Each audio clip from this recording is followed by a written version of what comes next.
অবাধ সম্পদ পাচার, আইন শৃঙ্খলা রক্ষাকারী সংস্থাকে নিজ দলের পুতুলে রূপান্তর, বাক স্বাধীনতা হরণ, মানবাধিকার হরণ, এসবই হিমশৈলের অগ্রভাগ মাত্র।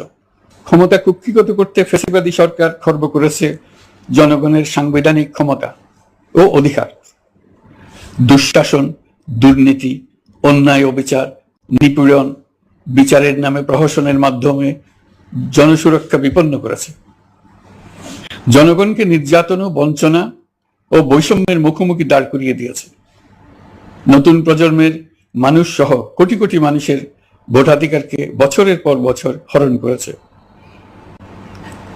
মানুষের এগিয়ে যাওয়ার পথে সকল ধরনের প্রতিবন্ধকতা তৈরি করে স্বৈরাচার তার নিজের, পরিবারের ও দলের কিছু মানুষের হাতে দেশের মালিকানা তুলে দিয়েছে। প্রিয় দেশবাসী,